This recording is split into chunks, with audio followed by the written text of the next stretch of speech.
Before we begin, I just want to give a big shout out and a huge thank you to Aliyah Cheskis Kotel and Kolot Management, who's actually joined us here, for coordinating this event with Dr. Berenbaum and really making this event possible at all. Also, a huge thank you to everybody at the North Louisiana Jewish Federation for helping sponsor this and put this on. I'm very excited. Our speaker tonight, Dr. Michael Berenbaum, is a writer, lecturer, and teacher consulting in the conceptual development of museums and the historical development of films. He is the director of the Sigi Ziering Institute, exploring the ethical and religious implications of the Holocaust, and a professor of Jewish studies at the American Jewish University in Los Angeles, which, side note, is also where my wife and I both studied to be rabbis. He has served as executive editor of the second edition of the now classical Encyclopedia Judaica, which was awarded the Dartmouth Medal of the American Library Association for the outstanding reference publication of 2006. And for 3 years, he was president and chief executive officer of the Survivors of the Shoah Visual History Foundation. He was the project director of the U.S. Holocaust Memorial Museum, overseeing its creation, and later directed its research institute. He has also developed museums in Macedonia, Poland, Mexico, Philadelphia, Dallas, Skokie, and Cincinnati, among others. Dr. Berenbaum is the author and editor of 22 books, scores of scholarly articles, and hundreds of journalistic pieces. In film, his work as co-producer of One Survivor Remembers, the Gerda Weissman Klein story, was recognized with an Academy Award, an Emmy Award, and the Cable Ace Award. He was the historical consultant on the Shoah Foundation's documentary, The Last Days, which won an Academy Award for the Best Feature-Length Documentary of 1998. He has been a historical consultant, interviewee, or executive producer for scores of films. A recent film, The Call to Remember, won an Emmy Award, his second, and he has worked on films for the BBC, PBS, and HBO over the past 2 years. Auschwitz, not long ago, not far away, at the Museum of Jewish Heritage in New York, was developed by Dr. Berenbaum and a world-renowned team of experts on the history of the Holocaust and Holocaust education. Their multidisciplinary approach has helped develop the most comprehensive Holocaust exhibition on Auschwitz ever presented. We are incredibly fortunate to have him here with us today, and it is my absolute honor and privilege to introduce Dr. Michael Berenbaum. The floor is yours. I'm going to go ahead and find your screen here and spotlight you. Okay, first of all, thank you very much for an overly kind introduction. I have my college age children in the house, and they've been with us for about 17 weeks. And their only question is, who's going to do the dishes today? And since each of the kids has been cooking 1 day a week, and I have been cooking 1 day a week, and my wife does the rest, they prefer that I do the dishes and they do the cooking, and they're right. So hearing the introduction, I wish they could hear it, because it's got to be a little bit humbling. I'm going to begin with the only thing that's a little bit humorous to say at this moment in time about anti-Semitism. There was a Jewish quipster. Quipster is a person who has great one-liners. And the Jewish quipster was a fellow by the name of Milton Himmelfarb, who wrote in the 1960s and said the following 2 one-liners that have proven true for more than half a century. He said, Jews earn like Episcopalians and they vote like Puerto Ricans. By which he meant that Jews were the only economic group whose voting patterns did not change as they went up the economic ladder. And if you're a political scientist, you say, when is that going to change? And thus far, for the last 60 years, it has not changed. The second thing he said is that the easiest way to get booed by a Jewish audience is to tell them that anti-Semitism is not, by an American Jewish audience, is tell them that anti-Semitism is not as serious a problem as they think it is. Now, I'm not going to tell you that anti-Semitism is not as serious a problem as you think it is, but I'm going to tell you that it's a very different problem than you think it is. and then you've been trained to think it is. And what we're going to do in this period of time is I'm going to take you on a survey, as it were, of anti-Semitism in the world, focusing in particular on the United States. And then I'm going to talk about how we have to respond to anti-Semitism in a particular way. If I ask everybody here, is anti-Semitism on the rise? Almost without exception, all of you would raise your hand and say yes. But there's interesting evidence that says that anti-Semitism in certain respects is not on the rise. And if you look at the Pew Survey of Religions, you come to a very bizarre situation where Judaism is the most admired religion in American society, and the most admired religion by a percentage of several percentages from the other religions. Now, one of the ways of interpreting what Pew says is to say that Judaism is the least unadmired of the American religions, by which we can say in a generalized statement, we all know that the Roman Catholic Church has a problem between pews and the clergy, most especially reflected in the Roman Catholic problem with the sexual scandals. We know that Protestantism is divided between evangelical and liberal, and evangelical Protestantism itself has a particular division that's taking place today between the younger generation and the older generation. And that's taking place over a couple of issues. One of the issues it's taking place over is the attitude toward gays in a significant way, because the correlation is the younger you are, the more accepting you are of gays as a general part of the society. Judging from my kids, they don't think it's much different than being left-handed, which is, and they're both lefties, which is rather different than what my generation thought, and certainly different than what the generation before me thought. And we've been geared to suspect Islam, and we've also do not understand Eastern religion. Consequently, Judaism becomes the most admired of the religions, and that says something to us. Let me add another drop to the puzzle, which is less people are anti-Semitic today as a percentage of the population by any conceivable measurement. We'll talk about measurements in a moment. By any conceivable measurement than we've had before.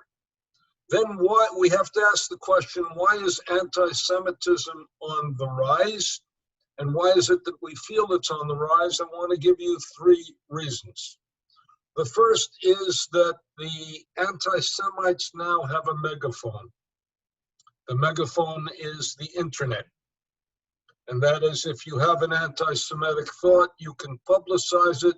You don't need anybody to serve as the intermediary. You don't have to send it to an editor to get published.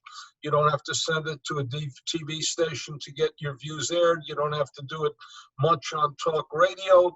If you have an anti-Semitic view, you can express it, and consequently, it is in the air.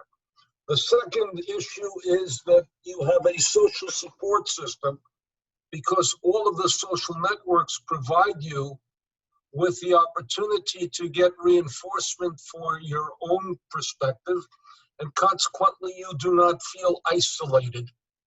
And if you don't feel isolated, you feel support, and consequently if you are an anti-Semite, you have the opportunity to express it, you have the opportunity to get support for it, you have the opportunity to get reinforcement of it.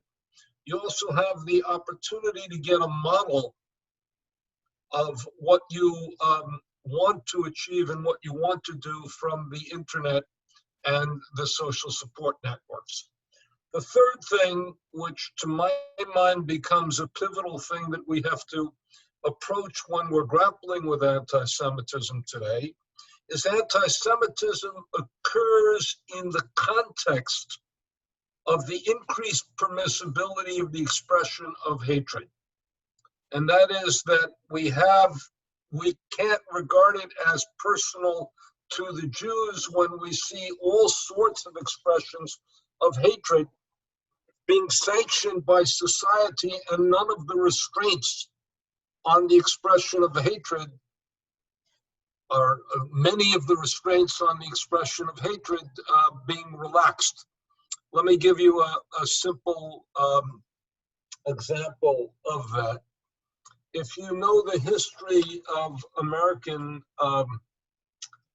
Judaism, you know that the 1930s and early 1940s was an increased time for anti-Semitism in the United States.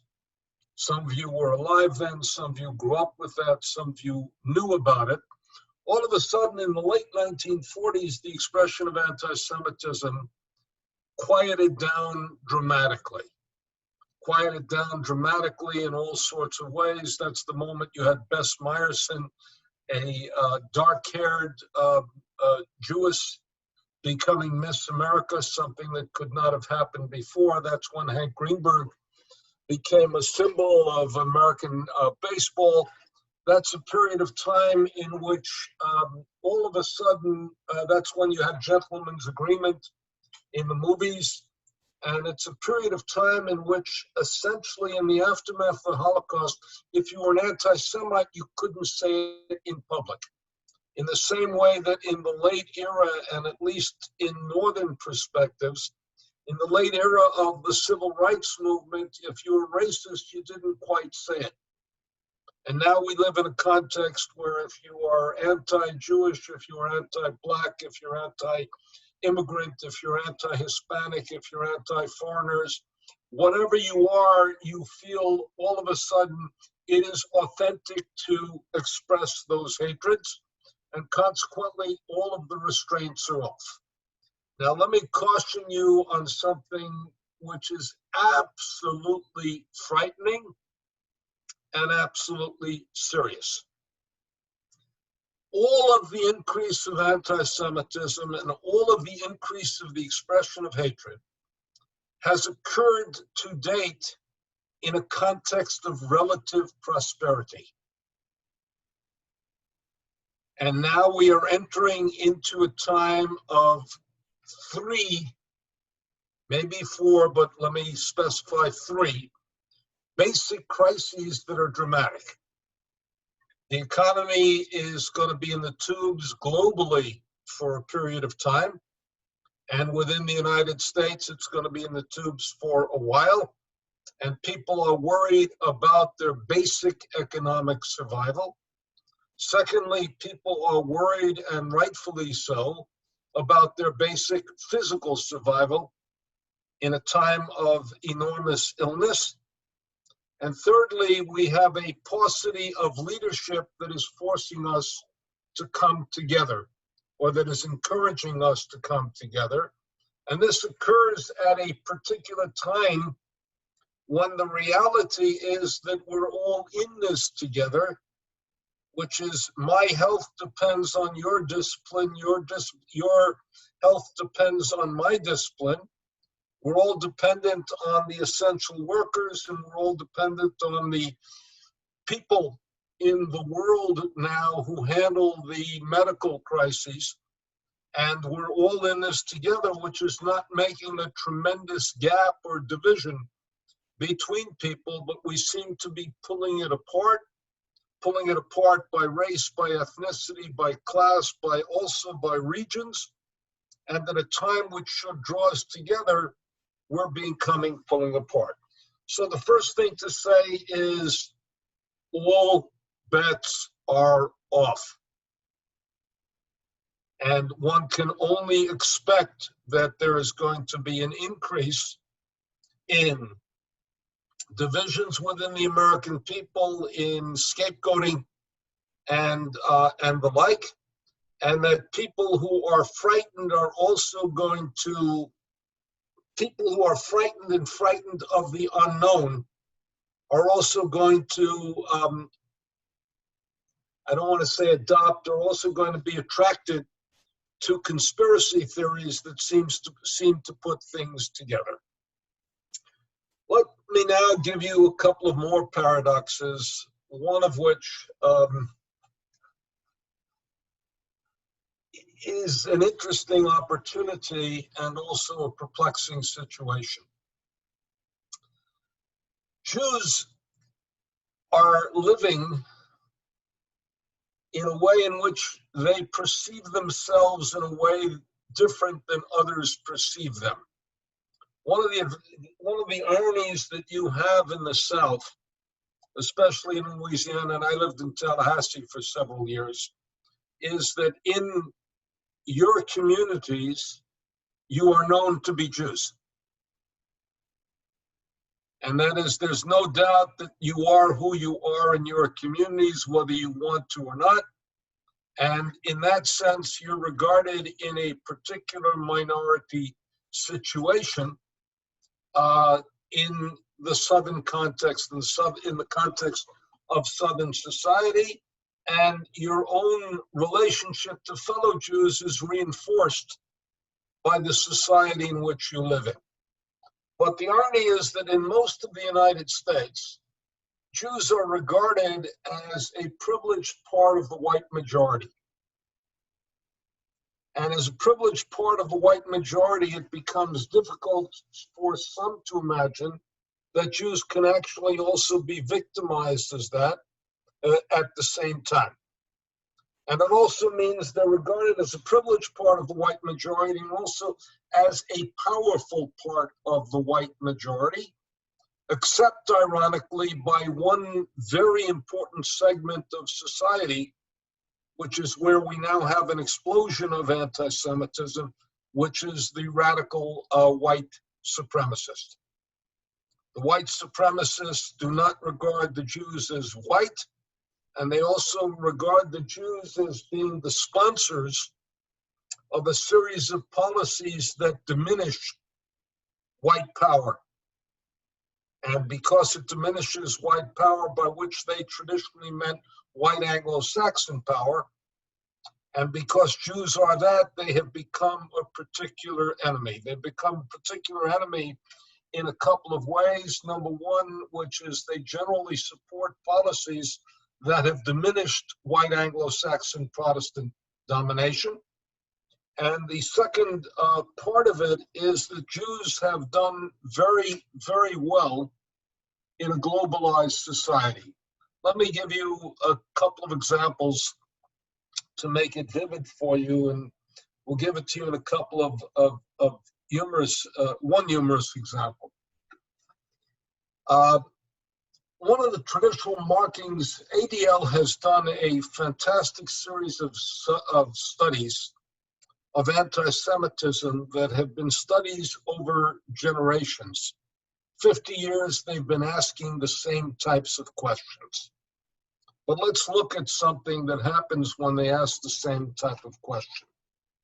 And that is, they ask a very interesting question. Do Jews control the economy?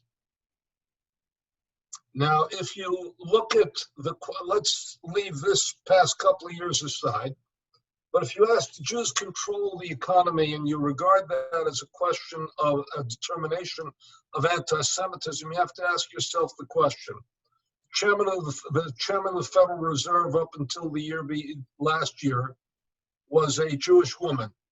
The vice chairman was an Israeli Rhodesian American. The predecessor as chairman of the Federal Reserve was a man by the name of Shalom ben Bernanke, and his predecessor was also a Jew by the name of Alan Greenspan. The head of the Council of Economic Advisors was Jewish. The Secretary of Treasury was not only Jewish, but an Orthodox Jew with the name Jacob Lew. And if you looked at the top 7 banks in the United States, you would say that 5 of the top 7 banks of the United States were also in the chairmanship. The CEO was Jewish. So consequently, if you said, do Jews have a disproportionate influence on the American economy? The answer to that empirically would be yes. The answer to Jews control the American economy, the word control is a peculiar one. And also you have to take a look at something else, which is if you ask the average non-Jew in the United States, how many Jews are there in the United States? You get the answer of somewhere between 20 and 50 million. Nobody answers that we are a community of 5.7, 5.8, 6.1 million people because of the disproportionate influence. Second example, which you'll get a kick out of, is the question, do Jews control the media? Now, as Rabbi Rubinstein said, I worked for several years for Steven Spielberg. I went years ago to an awards ceremony. I did a wonderful project with a Roman Catholic priest and his son, but before you're scandalized, let me tell you that he became a priest after he had become a widower, and therefore he had a family before he came into the priesthood. And as he said, humorously, he said, much easier to become celibate in your 60s than it is in your 20s. And he's a wonderful, wonderful friend. We've done several movie projects together. And he was winning an award. Spielberg was presenting the award to someone else. I was presenting the award to my friend priest. Spielberg got up to speak, and he looked out in the audience, and there were people like Martin Sheen and the like. He said, "Oh my God, I didn't realize there were this many goyim in the industry." And everybody laughed, because everybody understands that there is this cooperation and this myth, which is taken with humor when it's meant in good feeling. But Jews are disproportionately represented in the media, and they had been disproportionately represented in other elements of society.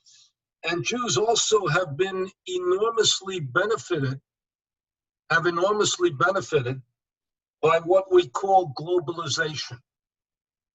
The history of the Jews in the United States has been that they have been agents of globalization since its inception.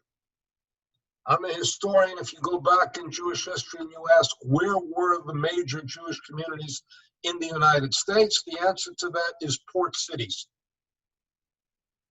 Jews lived in port cities. And why did Jews live in port cities? Because they generally were involved in trade.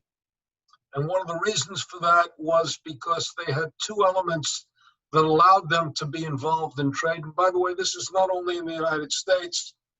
The brother of Maimonides died at sea in the 12th century. He died at sea in trade between Morocco and India. The reason that Jews could be involved in this, they had two elements of globalization that were absolutely important, which is they could get credit and they also could have law. And that is because they dealt with fellow Jews, they could get credit. And because they also dealt with fellow Jews at early points, they also could get the enforcement of contracts, which are the basic elements of globalization. But if you look at the ways in which Jews have earned a living for centuries, you'd have to say we have earned a living on the knowledge-based economy. And the knowledge-based economy is one that we're seeing dramatically its importance at this moment, because people who are not on knowledge-based economies can't, for the most part, earn a living by staying at home, and they have to put themselves at greater risk than they had before to go out and to be able to work. So Jews see themselves in a way they are not seen by others, and Jews are seen by others in a way we do not see ourselves. We see ourselves as a minority. Let me also say something else, which is the same thing is true in Israel. Israelis view themselves as victims surrounded by a hostile enemy in a terribly difficult neighborhood that wants to destroy them. And they are seen by others as a regional military superpower and as an economic marvel. The economic marvel is one statistic we'll point it to you. The average, the per capita income of Israel is equivalent to the per capita income of Switzerland. And nobody thinks of Switzerland as a country in economic need. And consequently, Israel is seen in a way of empowerment that is radically different than anything else we see. What does that mean for anti-Semitism in the United States? Number one, it means that we had prepared ourselves for a very long time for anti-Semitism to be coming to, let me step back for 1 second. All of us, and I'm looking at your faces here, all of us grew up, and we'll leave the rabbi out of this for a moment, but all of us grew up in a time where American Jews in the 50s, 60s, 70s had a very peculiar and disproportionate position. We were 3% of the population, but we were 1/3 of the American religious experience. In America, at that point, you were either Protestant, Catholic, or Jewish, and consequently, Jews had a disproportionate place in society. You saw it at all sorts of civic events. The inauguration of presidents had a rabbi, a priest, and a minister. And what you saw is you saw the whole range of things taking place in civil society. We no longer are 1/3 of the American religious experience. The American religious experience has expanded dramatically, and our role in civic society has decreased in terms of influence because we're just part of a rainbow, and that also deals with the question of intersectionality. So where is anti-Semitism coming from? And let's think one other thing, which is that if we had looked in the 1950s and 60s, and even 70s, and said, where's anti-Semitism coming from? We would have said anti-Semitism is coming from religion, and anti-Semitism is coming from Marxism.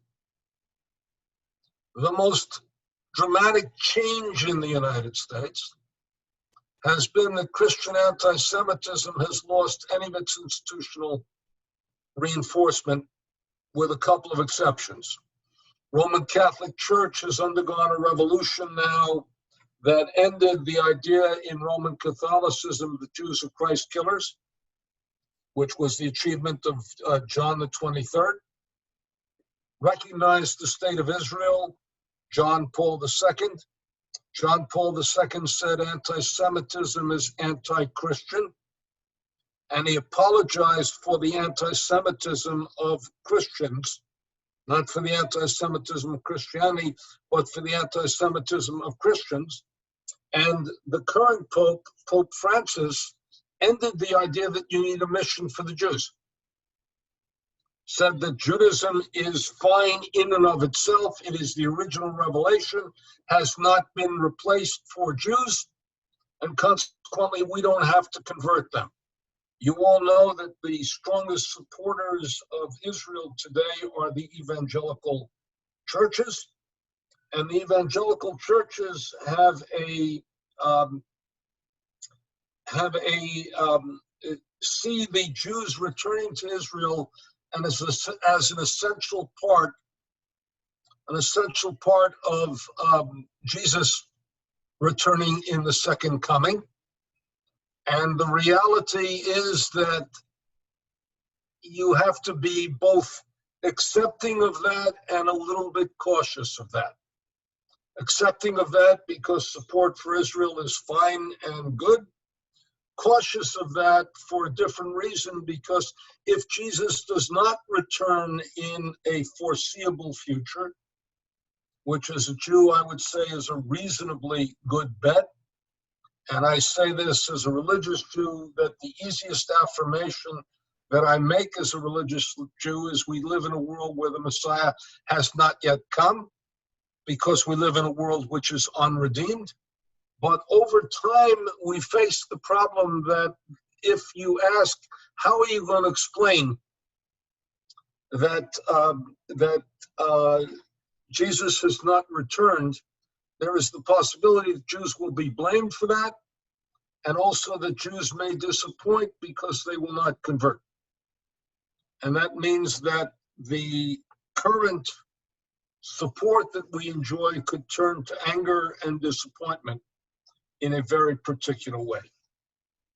Religiously, the irony is at any moment in history, with the exception of the last 60 years, if I had been given the choice to be a Jew under Islamic rule or a Jew under Christian rule, I would have chosen to be a Jew under nobody's rule. But if I was given a choice, I would choose to be a Jew under Islamic rule, because Islam accepted Jews as people of the book, and Islam accepted Jews if they knew their place, which meant essentially a couple of tax laws that were involved and limited type of persecutions.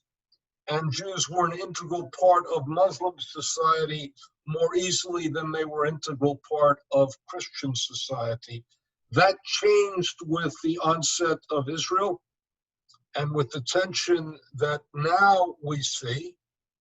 But the irony is that also has a moment of good news, because in reality, the Muslim world is now divided between Sunni and Shiites, and the Sunni are in a strategic alliance with Israel against the Shiites. That's the Saudi Arabia, for example, against Iran.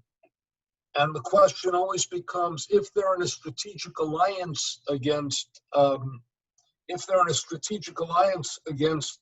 Shiites, what are they going to tell their population? And will that mitigate against certain forms of anti-Semitism?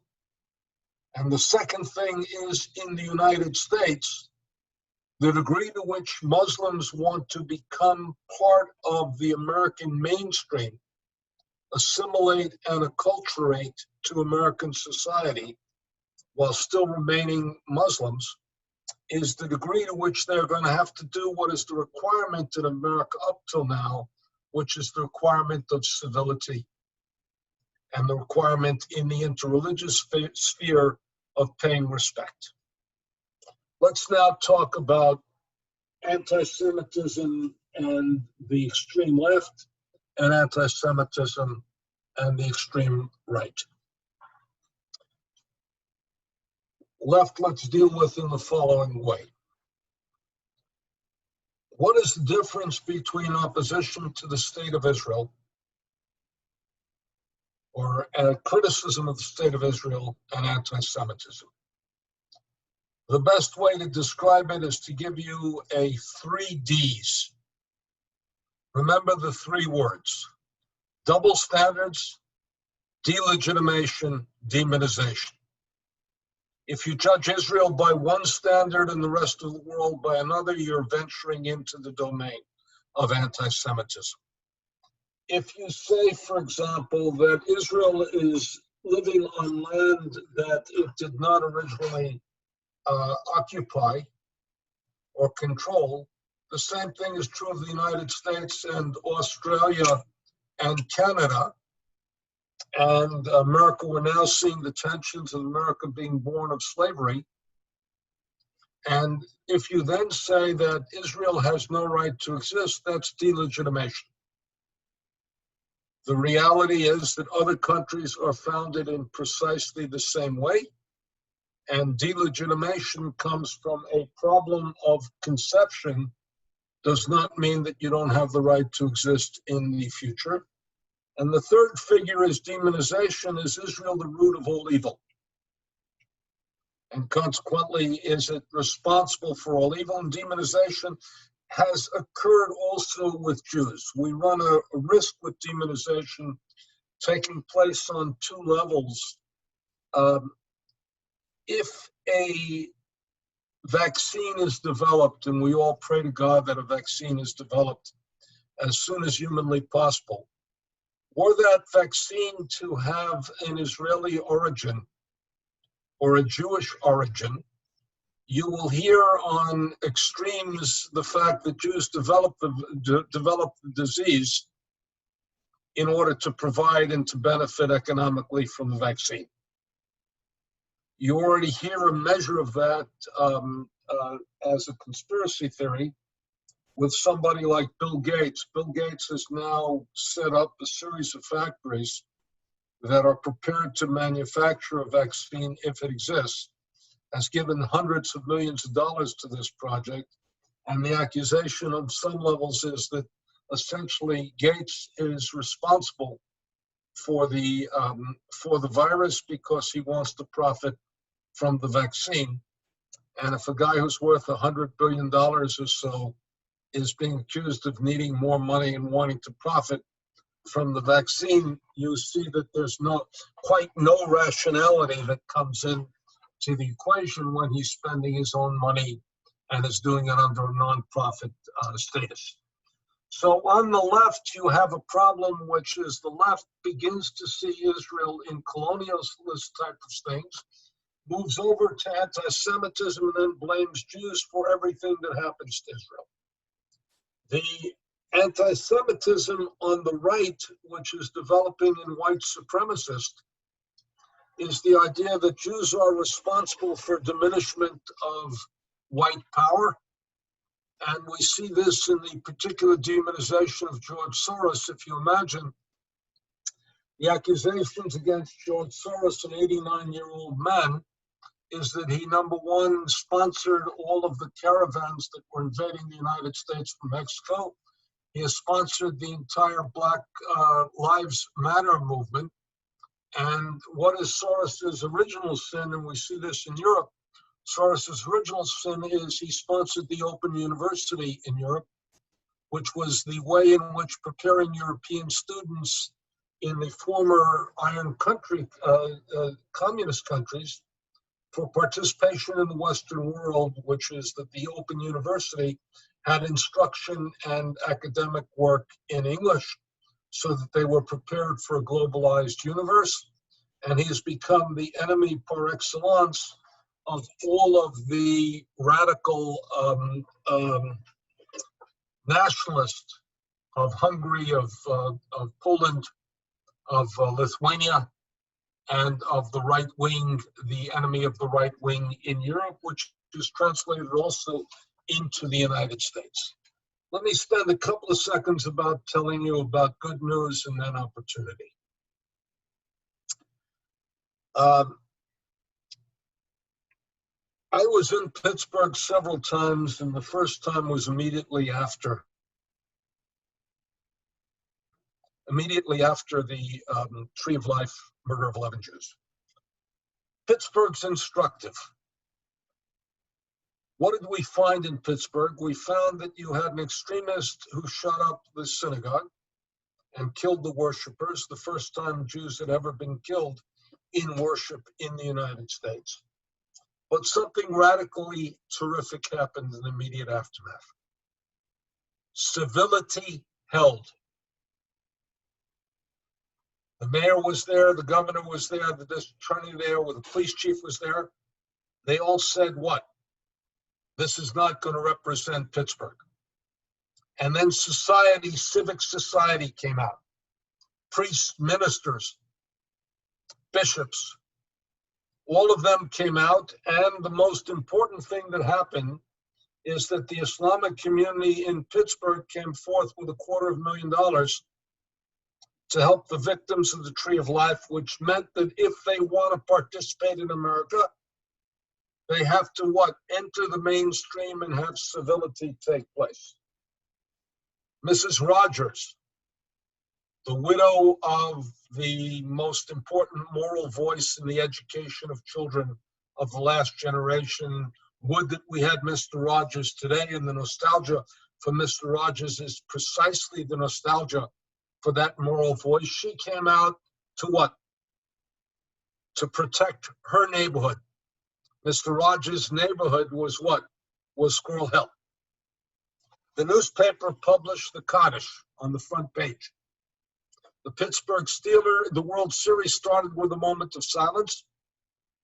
The Pittsburgh Steelers and the Pittsburgh Penguins, the two sports teams, put a Jewish star as part of their logo, and Pittsburgh came up with the slogan, Pittsburgh Strong, meaning that the best way of grappling with hatred is for the forces of the anti-hate to come forward. And the best way in a world that tries to divide us is for those who want to unite us to come forward. What was different about Pittsburgh, which says something terrible at this moment, the president came, but the president did not speak. And the reason the president did not speak is because our president is not capable of bringing us together in the way that all former presidents have brought us together. Ronald Reagan brought us together after the Challenger disaster. Bill Clinton brought us together after what happened in Oklahoma City. George W. Bush brought us together after 9/11. Barack Obama brought us together after the church murders. Barack Obama brought us together after what? After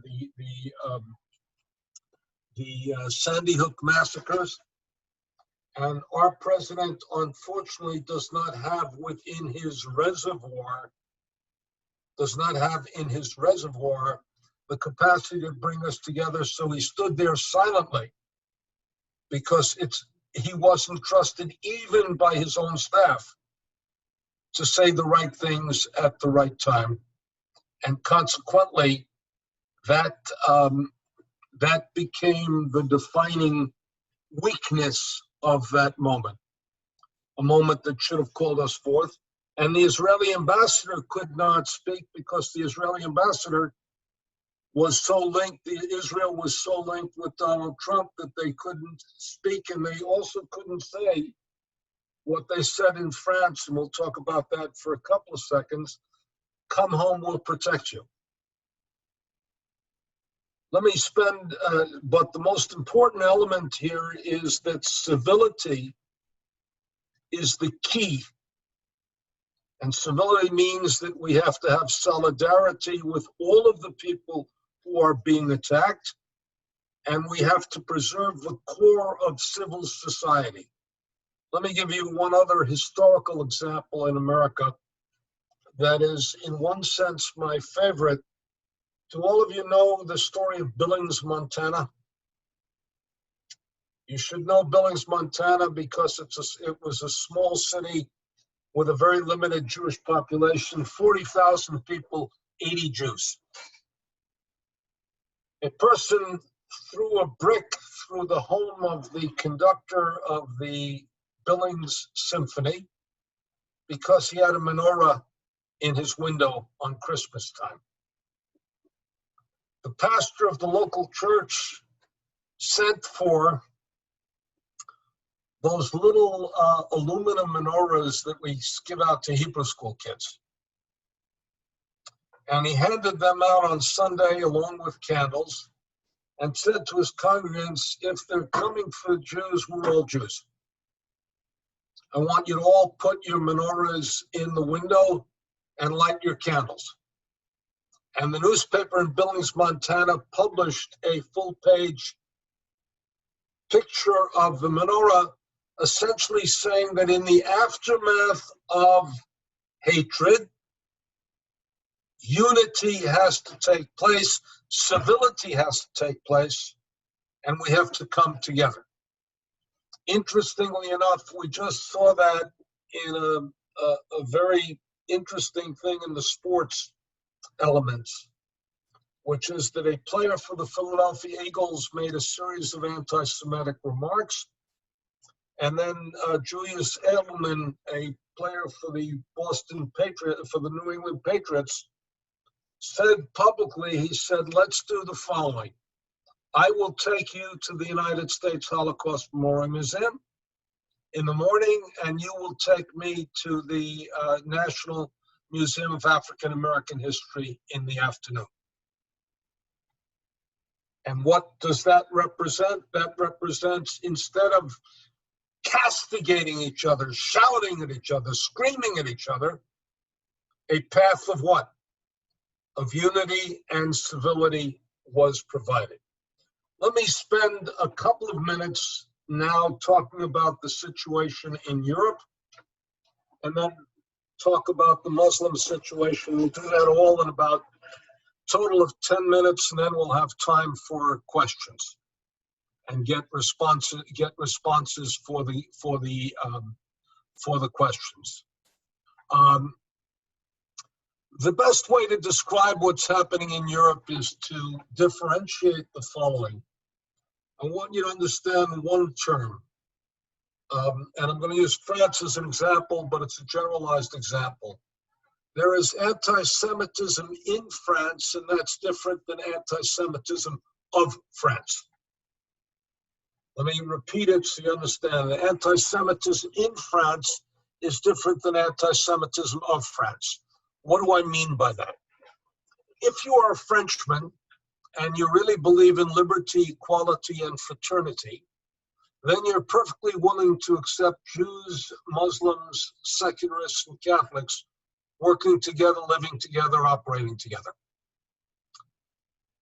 France, unfortunately or fortunately, has a Muslim minority that is at least 10% of its population that is not integrated into France and responds to events in the Middle East and not particularly to events in France. And that is, if you look in the 2000s, whenever there was a crisis between Israel and the Arab neighbors, whether it was Intifada II or whether it was the bombings over Passover, the war in Lebanon, the war in Gaza, whenever that happened, there was an increase of anti-Semitism in France because Muslims living in France took that as license to attack the Jews next door. France did not have a concept of hate crimes. And because it didn't have a concept of hate crimes, if you attacked the local rabbi on his way to synagogue, if it wasn't a serious attack, it was regarded as a random mugging. If you put a swastika on a synagogue, it was the equivalent of writing some graffiti on the highway and wasn't treated seriously. When you had the hyper kasher incident and the Charlie Hebdo incident, what you found is that something radically had changed in France, which is that the leaders of Europe began to protest anti-Semitism. They marched down the Champs-Élysées to protest anti-Semitism and to preserve the notion of Europe being what? Europe being a tolerant, pluralistic, multicultural, mutually respectful society that didn't kill people because of their own religious, or in that case, even verbal differences, free speech and the like. That's where the Israelis made a terrible mistake. The Prime Minister of Israel came to France, he addressed the French community, and he said, come home, we're going to protect you. Leaving aside the fact that he was afraid of an existential attack from Iran, which was going to annihilate Israel. But the moment when France was claiming its Jews as its own, when the president of France said, France without its Jews is not France, that's the moment that he should have allowed France to assume responsibility for creating a community that protects its own Jews. And the second thing is he had those 4 people who were killed buried in Israel, which means that they should have been buried in France because they died because they were in France And he reinforced the notion that Jews are not what? That France is not their home, and Jews have their real loyalty elsewhere, which is one of the reasons that they remained silent in Pittsburgh, because they couldn't repeat that. The American Jewish community would have never accepted it. Germany, ironically, as an example, Germany has the most rapidly increasing Jewish community in the world. Ironically, young Israelis find Berlin to be an absolutely wonderful place to live. You also saw in the show Ultra-Orthodox, where does this woman go to escape the ultra-Orthodox community and to achieve her freedom? She goes to Berlin, of all places, which is to go to the heart of those who had destroyed the Jews. And what you have now is the perfect example of what I spoke before. You can't imagine after World War II there wasn't a whole range of Nazis all over Germany. But what were the Nazis all over Germany afraid to do? They were afraid to speak. And they were afraid to act on the Nazism, and especially if they went into government, they were afraid dramatically to act on it. They had to act otherwise. So what happened is that you now have in a situation where hatred is allowed to be expressed. You now have the neo-Nazis or the Nazis coming out and being a segment of the parliament. And under the leadership of Angela Merkel, who is perhaps the most effective leader in the world today, and that may not even be a compliment. Under the leadership of Angela Merkel, what you have happening in Germany is she sees Germany having to create itself as the anti-Nazi. If the Nazis were totalitarian, we are democratic. If they were opposed to the Jews, we are supportive of our Jewish community, and we are also supportive of Israel. And we have to define ourselves as pluralistic and democratic. And her enemy now is the extreme right. But the president of Germany said something radical at Yad Vashem on the 75th anniversary of the liberation of Auschwitz. He said the following. He said, "It would be easy to tell you never again, but don't believe it. And the reason you can't believe it is there's too much hatred in the world, and there's too much hatred in our own country. And the forces of Nazism have not been silenced and put down." In England, you had anti-Semitism represented by Jeremy Corbyn. And you had a very incredible incident, which is that the chief rabbi of England took a stance in the last election saying that one of the people running for prime minister is anti-Semitic. And the very next day, the Archbishop of Canterbury supported him. And not only did Jeremy Corbyn lose, but he lost big. And he's been dismissed from the Labour Party. He's been pushed aside. And the Labour Party now is trying to overcome what had been a 10 or 15-year period of time in which they had allowed anti-Semitism to fester under the banner of being anti-Israel. Let's talk for 1 minute about Eastern Europe. Eastern Europe, you have a very important election today in Poland between the extreme right nationalists and social democrats. Presidential election, which up until about an hour ago was too close to call. I don't know how it's turned since I came on here. Poland has, like many of the democratic countries, the countries that welcomed democracy in 1990 and 1991 and 1989, and I was in those countries at that point, has now had the post-democratic revolution of right-wing nationalists who may be pro-Israel, but they're anti-Semitic about their own past, and they're anti-Semitic toward their own Jewish community. They want to rewrite the past of the Holocaust to blame it all on the Germans and not accept any responsibility for their own treatment of Jews. and they will give a sop to Israel, provided that they don't have to make room for a Jewish community because they want to be ultra-nationalists and heroize those nationalist figures who during World War II and the period preceding it were radically anti-Semitic. The Muslim world, for 30 seconds, the Muslim world is divided between Sunni and Shia. The good news is that it looks like Israel and the Sunnis have a tactical alliance. Israel has better relations now with its non-Palestinian neighbors than before, and has penetrated into the rest of Arab society.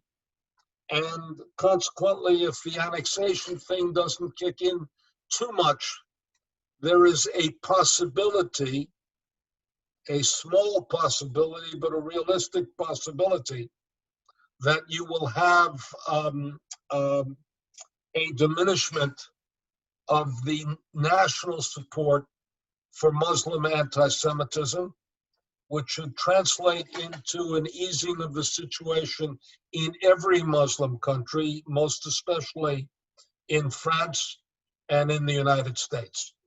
Last point I want to make is I know that you had a incident here, which is what I would call the comparison to the Nazis. One of the things we have succeeded in doing is to establish that the Holocaust is the absolute evil. It's the gold standard of evil. Everybody, we live in a world of relativism. You don't know if this is good, if this is bad. But the one thing we know for sure is the Holocaust was evil. That's one of the reasons why Holocaust deniers deny it, is because if it really happened, everybody understands that it was evil, so they have to deny it itself. That means if you want to call attention to anything, you have to begin to say it is Nazi-like. So when you had this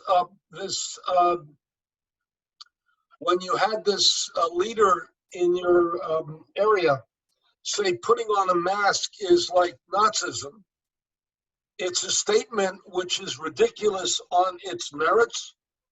Putting on a mask is sane, sober, responsible social policy, essential for your health and mine. And those places which have remained unmasked have seen a dramatic increase in COVID-19. And the only way we know to deal with it until we can defeat it with a vaccine, or until we get herd immunity, is to make sure that we don't reinfect or infect each other. So when he compares it to a Nazism, it's a way in which he's saying, screaming, it's terrible, it's awful. He showed us that he understands nothing about the Holocaust, nothing about Nazism, and less than nothing about our public health crisis today. And I think that that's a problem not for Jews.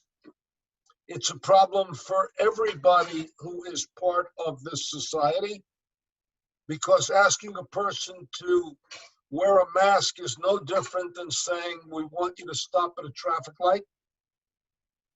No different than saying that we want you and we want you to fasten a safety belt. No different than saying we want you to stop for a school bus. I mean, society makes demands on us because we're in a world of mutual responsibility. I don't know about you, but when my kids were young and they boarded a school bus, I was very, very happy that traffic had to stop in both directions to allow my kids to board a school bus. And if anybody dared go in front of a school bus and the cops went after them, I cheered the cops, because I wanted my children and your children protected. And I stopped for school bus signs, and I think we all do, as we stop for traffic lights. Or if we don't stop for traffic lights, we sure as hell should. So what we have is a situation. Summing up, the situation has been difficult. It is going to get significantly worse. and all bets are off as to what's to happen. The only thing I know that will work is if the forces of civility come forth, speak loudly, clearly, responsibly, and lovingly, with a mutual respect one for another. Rabbi, let's take questions, and we'll go with that. Amazing. Thank you so much, Dr. Berenbaum. We've got a couple questions that have been written down and one that I added to the list for myself as well here. The first goes back to something that you were talking about in the very, very beginning when you were talking about sort of the separation of the church and the various religious groups. And someone has asked, would you agree that there has been a split between white evangelicals and Black evangelicals? Is there a racial component to the division of evangelical Christianity? There are multiple splits in the evangelical community. The white evangelical community is now divided by generation. And the issue that divides the generation, ironically, may be gays and the environment. And the issue may be that the younger generation feels a little bit less certain than the older generation. They've made the older generation has joined forces with the Republican Party completely, and the younger generation believes in areas of social justice in greater proportion. And some of them take the position of Micah. Prophet Micah says, what is it that the Lord expects of us? To do justice, to love mercy, and to walk humbly with thy God. And they're not seeing that manifested in segments of the Republican Party. There are certainly a great deal of intolerance within the evangelical community, white evangelical community. There's a sense of intolerance toward Black evangelicals and not joining in mutual support. And though they're united by their religious beliefs, they may be divided by race, color, and class. And you know, in the South in particular, there's a sense that people have to know their place. And there's a feeling that part of what's getting upset at this moment is the social status situation of people who don't know their place. I think one of the reasons why people opposed Bill Clinton in the way in which some of them opposed Bill Clinton was he was born on the wrong side of the tracks and he shouldn't have been able to get on the right side of the tracks in the same way. And therefore there was a personal antagonism that was deep, that goes differently, for example, with other people. Great, thank you. Another question here is a very specific situation, which is that if you were asked to address a public middle school in which a boy came dressed as Adolf Hitler and his girlfriend as Eva, what are some salient points you would actually make to those students? Boy, am I happy you asked that question, because I was asked, I spoke in Manitaqua, Minnesota. And the reason I spoke in Manitaqua, Minnesota, and Aliyah, who's on the call, will be able to tell it, was I was speaking in Minnesota to a series of universities. And then they had an incident in which went public, went viral, and got into the press and everything else, which a kid went to a Sadie Hawkins dance dressed as Adolf Hitler, and his date was Eva Braun. They didn't know what the hell to do. They had this seemingly important Holocaust scholar around there, and they said, would you come to address Manitaqua High School? And I said, sure. And then I got into a little bit of a panic because I know how to address adults. I know how to address college-age students. I know how to address graduate students. I know how to address fellow academics. I know how to address a congregation. But high school kids really scare you. And you got to develop instant credibility. Incidentally, I came up with something that I thought, and you have to know, I never like to toot my horn on this. I'd rather be understated. Let others praise you, not your own tongue. But I walked into the room and I said the following to the high school kids. I said, you know, you guys can either be defined as a school where hatred took place, or you can be defined as a school which learned how to respond to hatred. What do you want to do? And if you want to respond to hatred, I'm here to help you. If you don't want to respond to hatred, we have nothing to say to each other. If you want to respond to hatred, I'm here to help you. And let's talk about what we can do. And lo and behold, we had a fabulous conversation, which turned out to the fact that I spent 3 days in Manitaqua speaking to all its high schools and even its junior high schools, with precisely the same message. I had a luck with junior high school because they put me to speak to 7th and 8th graders, and I had a piece of luck that was unbelievable, which is the 8th grade had read Elie Wiesel's Night. And I had worked with Elie Wiesel. I had written a book on Elie Wiesel. So we established a common language, and we were able to use Elie Wiesel's Night as a way of talking about hatred and discrimination and everything else that took place. But what do you do in that? You don't begin to castigate, you begin to challenge. And what we did in Manitaqua, I said, look, you guys want to get into college. You want to go into college with Manitaqua on your thing, everybody's going to say, who the hell needs that place? You want to write your essay on how your community responded to hatred, then all of a sudden your essay getting into college is going to stand out and jump off the page. So you have an interest in learning how to do it, and they've invited me back now. This is the 3rd time. I was not able to go last May for reasons that are quite obvious, and I look forward to going back there as soon as I can get on a plane and as soon as schools are open. That may be 3 years from today, but whatever it is. But I'm happy you asked me that question. Somebody must have put that in for you, because the most important thing is, Martin Buber once said it brilliantly. Buber said he was dealing with the question, how do you remain a master if you have to deal with mundane issues? And he answered that by, you raise the question before you respond to it. So let's not respond by denunciation, let's respond by offering opportunity.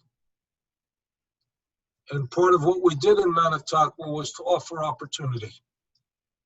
And part of what you can even do with the comparison, and this is what Julian Edelman just did with the Philadelphia Eagles ball player. He offered him an opportunity. He offered him a way out. That's very different than shaming culture. It's very different than screaming at each other and shouting at each other. If we really are able to talk to each other, something can be achieved very seriously. Beautiful, thank you. And as somebody who spent many years working at Camp Ramah in California, I know just how difficult it can be to be in front of that demographic of middle schoolers and high schoolers. So I really appreciate the insights you just provided. And you were young. You were young. Exactly. The other thing I have to say, there's one demographic that it's easy to be with, and that's the little kids. And that's the little kids. And that it's also important that we model things for kids in a very particular way. Let me give you a Holocaust example, which is, again, my field. I have a loving dispute with Yad Vashem, an institution I revere. And I've worked with and taught at, etc. Israel honors the righteous. Israel honors the people who rescued Jews as righteous among the nations of the earth. And my problem is they've made it up here. Most kids don't aspire to be righteous. If you're not in parochial school, you're not in yeshiva, you're not in rabbinical school, you don't aspire to be righteous. You do aspire to be decent. What my mother used to call be a mensch, which in the home I grew up in was the highest of values. The most important thing is let's model good behavior for them. Be an upstander. Step up. Don't be a bystander, be an upstander. Don't be a perpetrator, don't be a killer, don't be a victim, don't be a bystander, but be an upstander. So we have to provide models of behavior that people can emulate and can choose to be, not stuff that is beyond our ken, but stuff within our reach.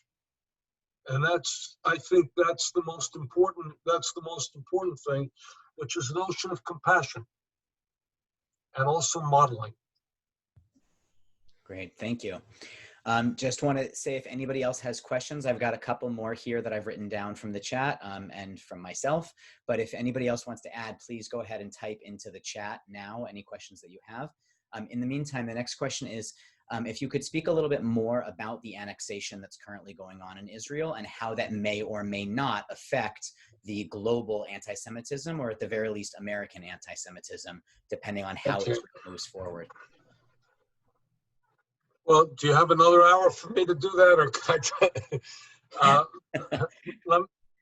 let me say what we're experiencing. Annexation was the issue of last week. The reality is that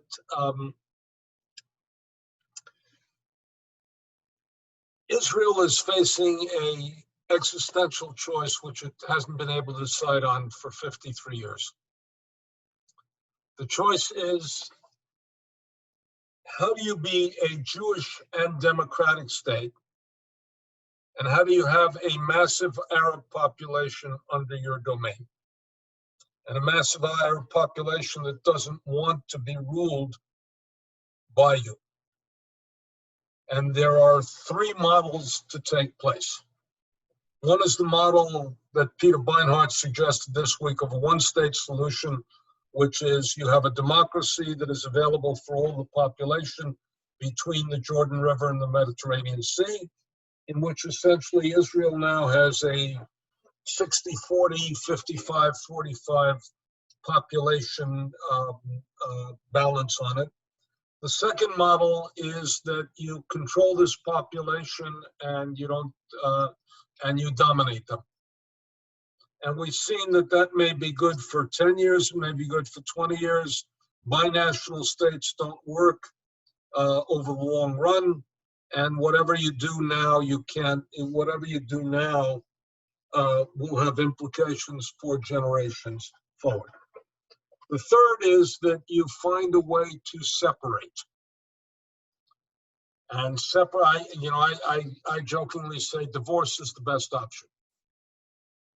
What do you learn from a divorce? You learn a couple of things. You learn in a divorce, you can't sleep in the same bed, you can't share the same house.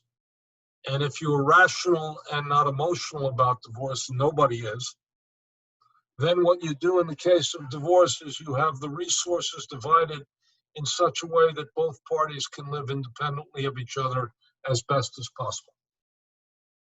So my sense is that however much the two-state solution is the worst of all solutions except for every other. And by the way, that's what we say about democracy, the worst form of government imaginable except for every other form of government. So however you come to that existential moment, now what's the weakness in my case? The weakness in my case for that divorce is twofold. Number one is that everybody's living on top of each other, and consequently separation is hard. And secondly, the Palestinians have, in the words of Abba Eban, never lost an opportunity to lose an opportunity. And the Israelis don't want to give up much. So I'm one of the Jews who advocates strong and good and imaginative leadership from the Palestinians. And you had one such leader who was a prime minister without charisma, who had only one idea in mind: how do we create the economic situation that will allow a Palestinian state to thrive? But they threw him out, because the Palestinian state can only thrive if it finds a peaceful modus vivendi with Israel. Now, by the way, in a divorce, you ultimately have to act, if it were rational, you ultimately have to act for the good of the kids. In this case, it's the good of the land. And the land has a mundane thing. It has an ecology, it has water, it has an energy, it has a sewage issue, et cetera, which is going to force everybody ultimately to work together. I say this as a person who, for a very brief time, was the sanitation commissioner of Jerusalem for a period of 5 weeks. So I know, ironically, I know the sewer system of Jerusalem from the inside out. And that's a story. I was in the Six-Day, I was in Israel for the Six-Day War. All the older people who could drive trucks and like had gone off to a war. I organized the American kids to drive garbage trucks. And because my Hebrew was fluent, I became sanitation commissioner for 4 weeks. And Teddy Kolak, until his death, used to turn to me and say, you know, Michael, you could have had a real career.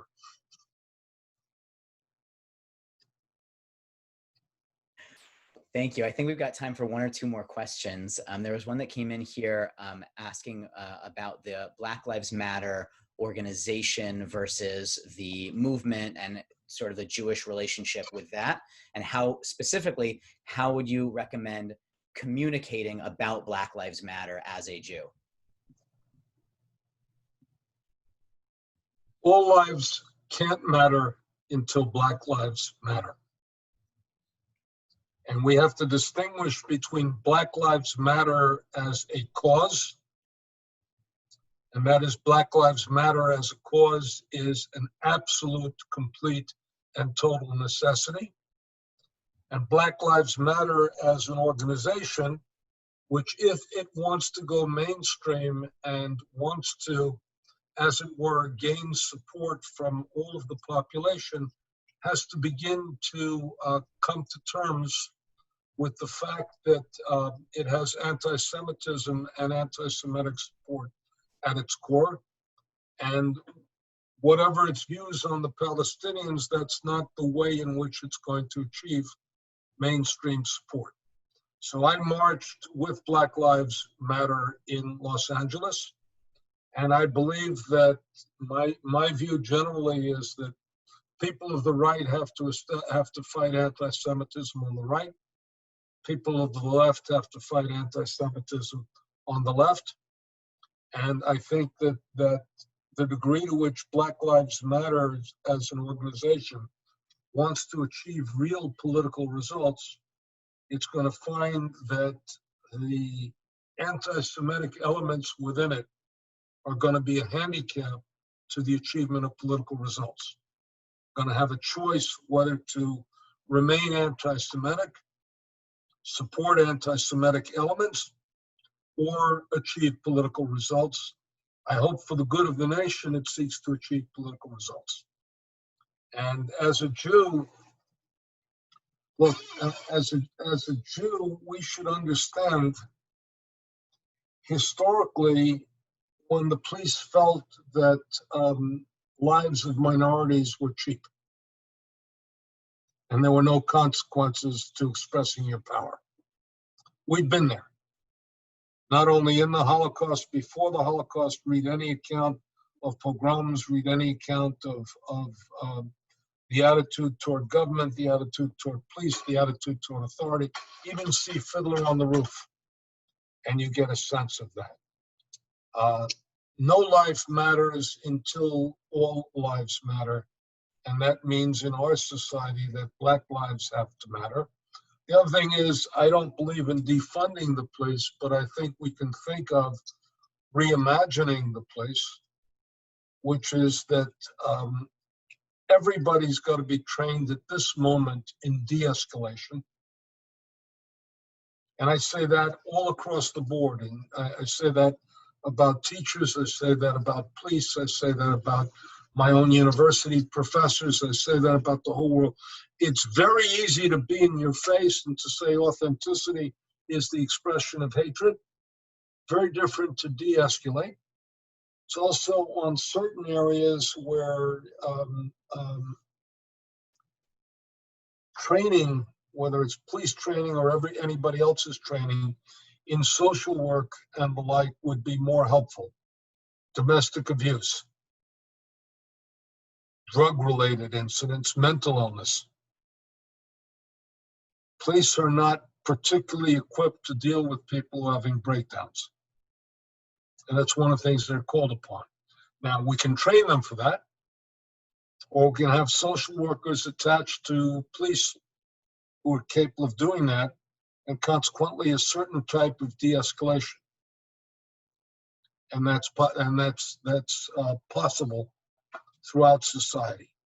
Now, again, I support Black Lives Matter, and I oppose the anti-Semitism of elements of Black Lives Matter institutionally, and I wish it were wiser about that in its own platform and its own teachings. Thank you. I think we'll end with one last question here, which speaks to really what it sounds to me like the crux of a lot of what you've been saying, which is this idea of unifying and coming together. And so the question is, when social opinions are as polarizing and as polarized as they currently are, who do we unify with? How do we preach that unity? And who do we look to for the model today to bring together that unity? I said in my remarks, we have a crisis of leadership. And the crisis of leadership is across the board. And we have to look at a different way of speaking. And by the way, religious leaders should be pretty good at this, and communal leaders should be pretty good at this. And we have to find ways of depolarizing. Polarization, look, let me say, I had a dream as a young man, and you'll be surprised when I say that I had a dream of becoming irrelevant. I study the worst evil in the history of humanity. And I wish that it had nothing to say to the future of humanity because we had learned all its lessons. I'm now at the stage of life where I say I will die without being irrelevant. Now, that's not something I say joyously because I wish I lived in a world in which what I know about evil was not speaking about the future, but only of the past. So let's take a look at and what makes the Holocaust such an intriguing event from research point of view, from every point of view, is it has an expression of virtually everything in the social dynamics of human interrelationship, of government, et cetera, of interreligious spheres. All of that is found there in different ways. It doesn't mean everything's the Holocaust. But what did we learn from Germany in the 1930s? We learned that polarization is catastrophic. 70% of the German Reichstag in the 1920s and late 20s, early 30s did not believe in democracy. National Socialism, communism, et cetera. We have to find ways of talking with each other. We have to find ways of being in dialogue with each other. And we have to find ways of talking with those whom we disagree with and finding a certain common ground in that.